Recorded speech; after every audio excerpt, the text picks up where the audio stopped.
Hey guys, what's going on? Today I'm going to be doing a video going over pretty much a new airsoft gun which I picked up. And this is going to be my primary AEG that I'm going to use for airsoft in general, for a while basically. I've been needing an upgrade for a long time. As you know, my current gun is a G&G CM16 and I've had that thing for 4 years now. I think it's due for a retirement. So I bought this new gun and this one I'm going to be using as my primary AEG. So I'm going to review to you. This is a G&P M4 Defender AEG. And I'm going to review this gun to you. I'm going to tell you about how the quality of it, how well built it is, so on and so forth, its performance, etc., etc. Anyway, so let's first of all go over the build quality of this gun. Build quality of this gun is excellent. This gun is full metal. The only thing that isn't metal is the buttstock and the pistol grip. And pretty much everything from that is made out of metal. The receiver, upper and lower receiver is made of metal. The rail system is made of metal. The outer barrel as well.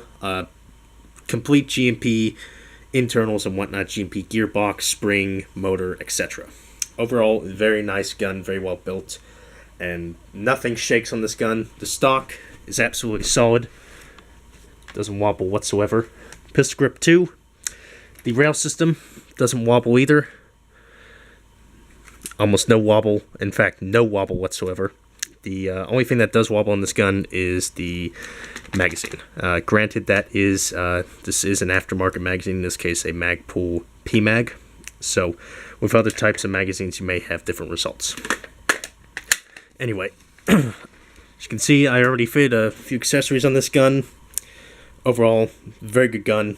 The performance of this gun, it shoots at about 350 FPS, which is good for CQB as well as intermediate outdoor use, basically. Like, say, medium ranges, like maybe 30 yards plus. So,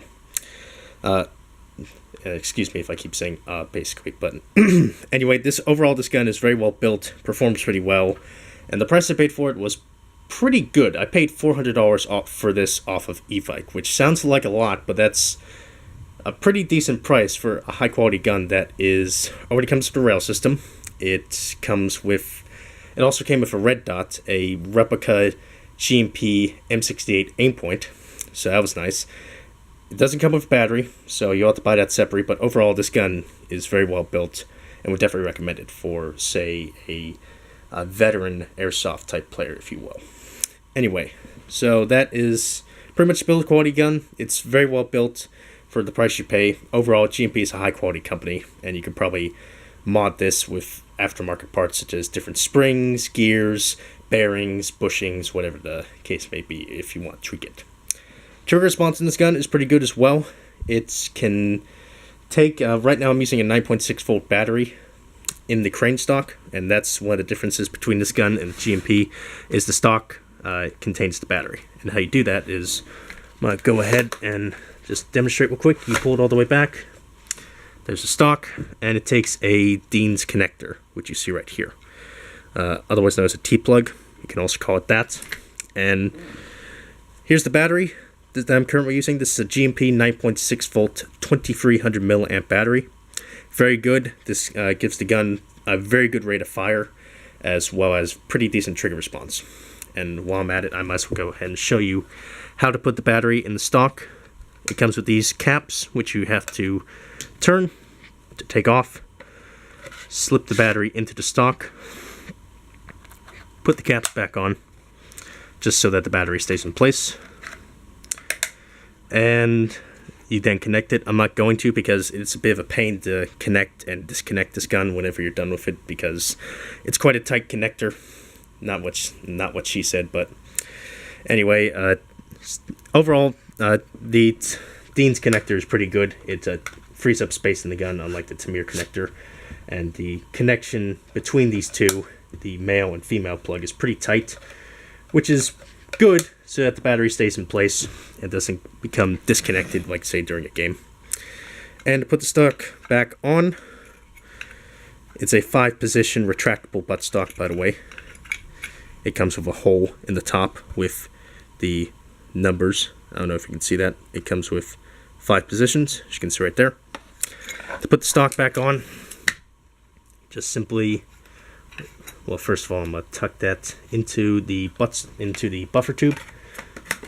You lift up the bar or the latch, whatever you want to call it, and then stock goes back on. It also comes with the quick detach sling mount right here, which comes out, and this can be positioned at the back of the receiver of the gun or right here on the sling mount on the buttstock, and this can be mounted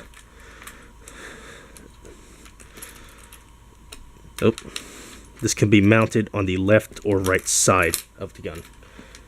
Yeah, it's kind of there we go. Anyway, here's the left side of the gun, left side of the receiver. I'll go ahead and bring it up to the camera. It has G&P Professional Training Rifle, cal 5.98 millimeter, serial number, and it has the restricted military government use only. So, anyway, the slight complaint that I have about this gun is the fire selector. It's not very positive feeling. Like, it doesn't give a very positive click. I'll go ahead and do a quick demonstration. Right now it's unsafe. It goes, there's nothing really, no audible positive like click feeling basically. And then safe to full auto or semi to full auto, nothing else either. That's the only complaint I have about the gun. If it worked crisp, I would be happy with it. But that's the only slight complaint about the gun that I have, which is it's just not a very positive feeling fire selector, if you will. And that's pretty much that's the build quality gun. That's how you put the battery in. To adjust the hop up, it's very simple. Another thing is that the dust cover can't be closed. I guess to kind of make it look like it's locked and loaded like the real gun. But it would be kind of nice to close that just so that nothing gets in the gearbox or the hop up. But to adjust the hop up, you pull the bolt back. You can hold it back while you adjust it, or if you pull it all the way back on this gun, it will actually stay in place. And the charging handle will be a bit further back, and then you can just press it forward, push it forward, and it will lock it in, and it will push the fake bolt all the way forward. But to adjust the hop up, you have the purple hop up dial. I don't know how I can see that. There you go. You can adjust it up or down for more hop or less hop. So that's the gun or the hop up. In terms of accessories that I'm running on this gun, I'm running it only a couple. I plan to get a few more, such as maybe a PEC 15 replica and possibly a mock suppressor for the front of the gun. But what I'm running on here right now is, first of all, that's an AIM EOTech replica, a replica of the EOTech 553. Very nice sight, good sight picture, and the dot is very easy to see. I'll go ahead and show you that real quick. I've used this on my G&P CM16. There you go. Very good, very easy to spot for quick lock on target, if you will. You can also change it. Oh, where is it? There it is. You can also change it to green. So, and then push both buttons at the same time to turn it off. Powered by 2 AAA batteries in the housing. Then this is a Night Evolution Scout Light. Very high quality. It's full metal, and it comes with a free pressure switch, which works pretty well. And it's powered by 2 CR1238 batteries. And it's pretty bright. I'll go ahead and turn off my light real quick just to show you. So,